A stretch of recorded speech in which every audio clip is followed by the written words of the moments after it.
Hello viewers, in this particular lecture, which is the last lecture of historical perspectives in molecular biology, I shall be discussing the development from the year 2000 until date. What are the developments of molecular biology?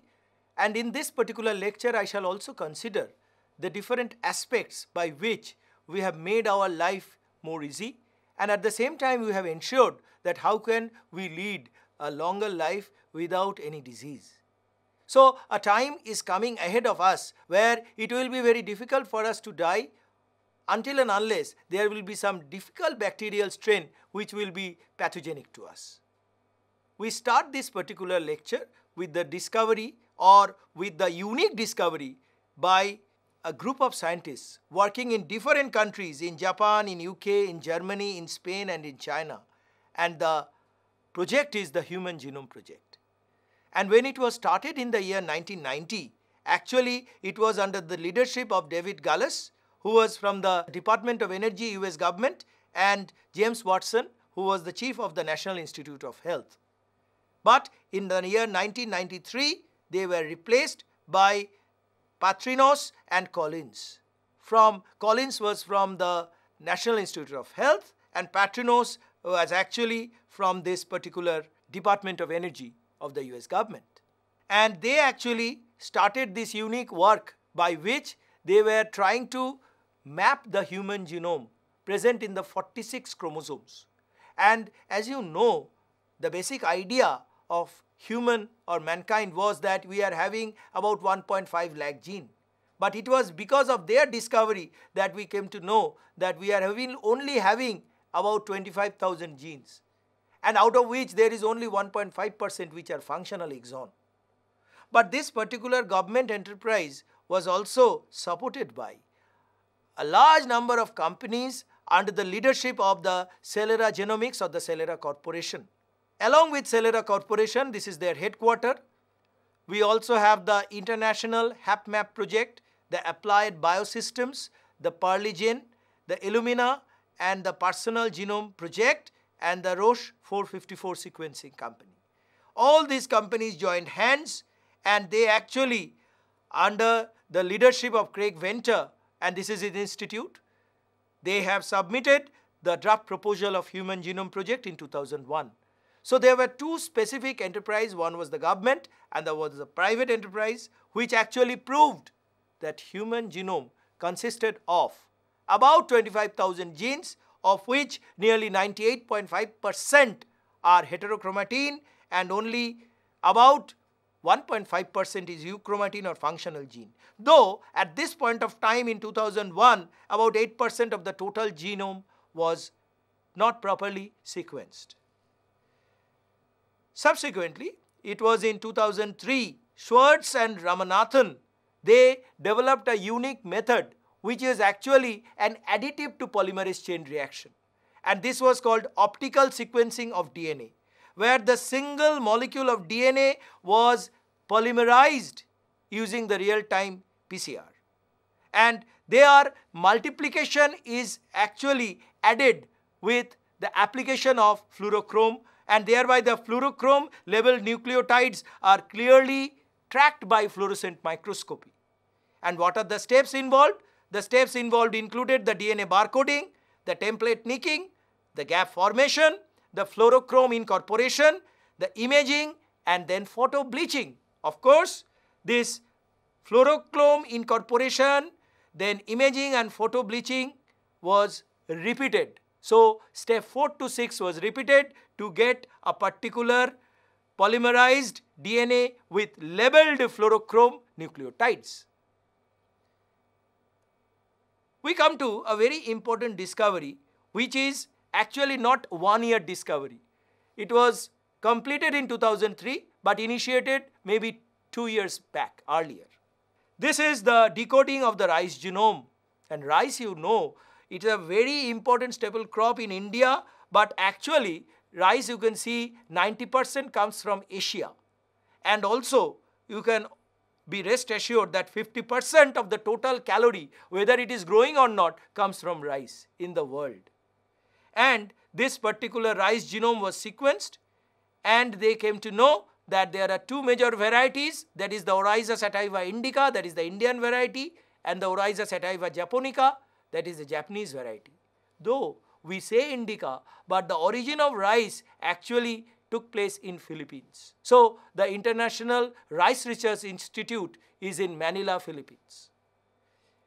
So these are the 12 different chromosomes of rice, and you can see these are the countries like the USA, the China, India, Japan. They are all involved, or even Brazil, they are all involved in identifying specific genes represented by this definite barcode. And this particular 37,544 genes present in the 12 chromosome were clearly identified. Their functions were also known to us. So it is one step towards producing a transgenic rice variety. And at the same time, the karyotype was clearly established, and on the basis of the karyotype analysis, it was concluded that the Oryza rufipogon is the immediate ancestor of rice. Coming to the one which has actually been completed in 2001, that is the Human Genome Project. The final proposal was completed in 2003, and the draft proposal of the human karyotype was given, and you can see this is the human karyotype, where there are distinctly 1, 2, 3, 4, 5, 6 and 7 groups of chromosome, and in the last group you can see the XX and the XY chromosome. But actually speaking, this particular human chromosome were identified with all the genes present in it. You can see functionally, perhaps the richest of the chromosome is the chromosome 1, having large number of genes with different function, and the poorest of the poor is the Y chromosome, which is the smallest, having the least number of functional genes. So in other words, we can say that Y chromosome is gradually, it was already small, it is gradually becoming smaller. So a time might come where the Y chromosome will be totally obliterated. That means there will be no males, because males have XY chromosome, and the Y chromosome which has been derived from the X chromosome is gradually becoming short and short. But when it will become obliterated, only time will come to speak about it. We come to the next important discovery, which is the discovery of the electronic artificial cell by McCaskill. This particular discovery was under the Programmable Artificial Cell Evolution, or PACE Foundation, and the basis was microfluidic artificial system on a polymer membrane. So the most important character of a cell is its membrane. So McCaskill developed a unique polymer and the bilayered lipid membrane and joined them. There was also protein attached to it on the polymer membrane, and there were selective ion channels responsible for the ionic transfer. So this made the membrane of the living cell, and then he made it multi-tier. This multi-tier electronic artificial cell came into existence in 2007, and this 2D structure actually showed that artificial cell with double membrane can be created, and it has definitely some chemical composition, and so in other words it can be said as an electronic chemical cell. In the year 2006, a group of Cambridge researchers found out or proved for certain that there is the quadruple helix of DNA. All this time we were talking about DNA double helix, but this is quadruple helix. And this quadruple helix is actually formed of, you can see here, is formed of guanine. And this particular guanine will be having a metal at the center, and this metal is the potassium ion, and it gives stability. And at the same time, this particular G4 DNA is found towards the end of the chromosome, which also imparts stability. This is the model of a Kibo station which was designed by the Japanese scientists in the year 2008. It is actually an extraterrestrial research module having the pressurized module, the exposed facility, and also the remote manipulator system and the experiment logistics. So 5 different components were taken together and the complete research station was established by the Japanese scientists, which actually help people to work in the outer space with microorganisms without any difficulty. This is really a remarkable discovery towards extraterrestrial microbiology. Now we all know that there is a natural pacemaker in our heart, which is the sino-auricular node. And this pacemaker, if it is not working, we need to have an artificial pacemaker. But what is important, the scientists in the Cedars Sinai Institute, namely Kapoor and Cho, developed the biological pacemaker. And what is that? Actually, it is from this particular virus. The gene, which is called the TBX18 gene, was transferred to the cardiomyocytes. And when the cardiomyocytes were gaining this particular TBX18 gene, it was capable of producing the unique electrical stimuli for the contraction of the heart muscle. So in one way, this particular mechanism actually will automatically control the heart movement or control the pumping of the heart without any artificial pacemaker. So it is definitely a remarkable breakthrough in terms of biological organ transplant or adding of external pacemaker for the survivability of human beings. Now already I have stated that people were trying to quantify DNA. So the barcoding of DNA is very important, particularly in an era where we are talking about transgenic organism, talking about gene transfer from one organism to the other. And when we talk about barcoding of DNA, it means that basically we want to code each and every DNA nucleotide. And what are the mechanism by which, or what are the basic factors that we consider for barcoding? They are the different epigenetic mechanism, different side chain to which the epigenetic factor can be attached, binding with the histone or the linker DNA which is joining to nucleosome. This basic modification will be done and then the DNA will be barcoded and it will be seen that it is exclusive for an individual. So, two important DNA for human or for animals and plant were considered, and they are the mitochondrial DNA and they were the chloroplast DNA. Why? Because these particular DNA sequences are conserved to a great extent, having large number of guanine cytosine sequence. So this is the steps of barcoding. The specimens are there, or they are the preserved specimens. The PCR is done and then the scanning is done with this particular different colors and you will get the barcode. And what is important, for individual guanine this is black, for cytosine it is blue, for thymine it is red, adenine it is green, and this is how this particular barcode is made. And when we talk about GCT, AGGA, these are the different colors which will come close to each other and the barcode is established. Now this is the chloroplast DNA, which is a very important tool for barcoding plant genome, and particularly two specific marker genes were considered, which are the MATK gene and the RBCL gene. Now already it was in 2003 that Venter had his application in the Human Genome Project. But he is the person who was responsible for unveiling the different genome of different organisms. And perhaps in the year 2010, actually he could complete the fully artificial cell in the lab. And this was the cell of Mycoplasma mycoides. You can see here, this is the synthetic cell which is on the left and the artificial is followed by the natural one on the right. Both the colonies look the same. So in one way we can say that Venter, through the specific nucleotide sequence attachment and followed by PCR, he could develop, and followed by packing into the membrane bound cell, he could prepare an artificial cell which is totally created by man. So all these days we are talking that God created human beings or God created this life, but it is now the man who has created the complete living cell. Already bionics was a very important terminology which is coming into existence since 1980s, way back. But gradually the bionic arm, bionic limbs, bionic body parts or bionic prosthesis was popular. But it was this man who is the Zach Water.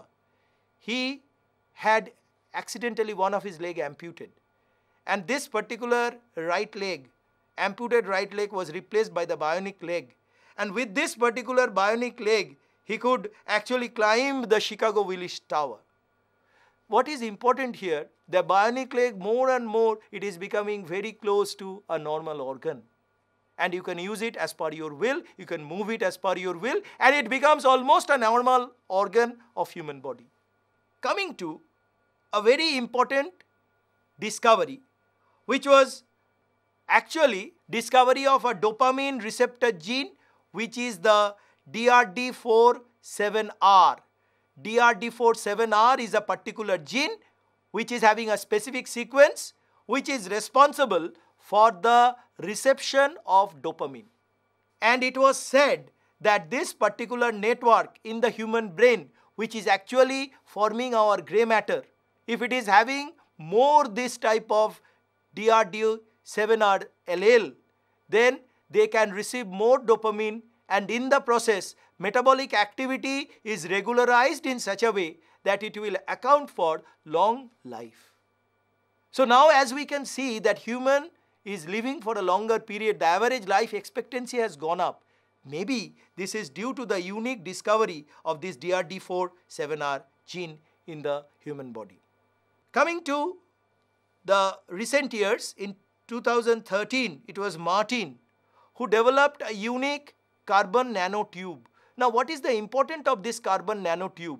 Actually, this carbon nanotube with a particular diameter of 0.34 nanometer can easily help in the removal of salt from water.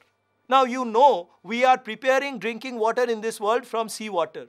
So just think, this particular mechanism of desalination can produce gallons of water in no time using the carbon nanotube, and this water will be fit for drinking.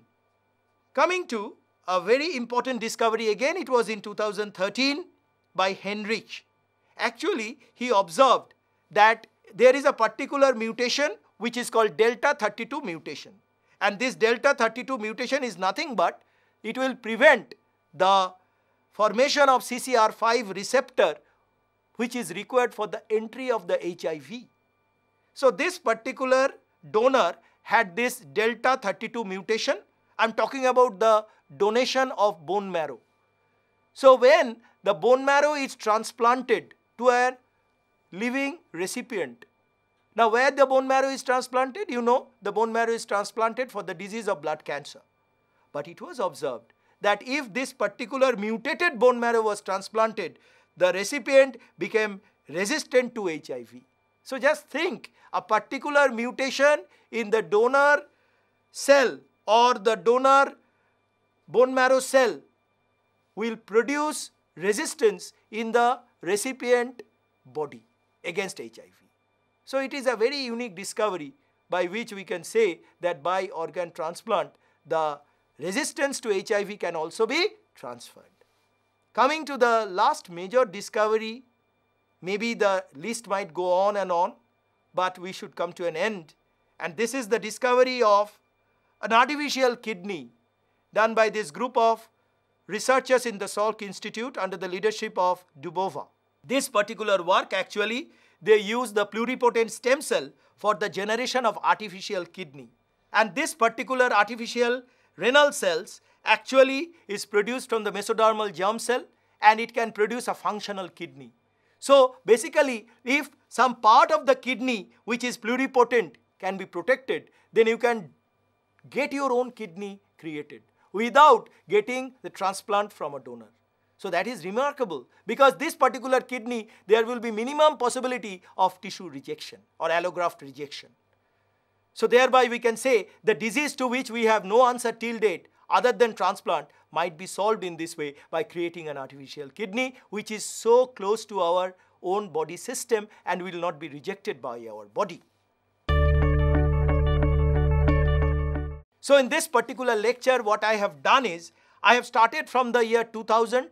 I have started with the Human Genome Project. Then I have talked about the gene map in different other organisms. I have also talked about the artificial cell and I have also talked about the artificial organ, and thereby I can say that this particular journey of molecular biology will take us to a pathway where there will be no death in future. Thank you.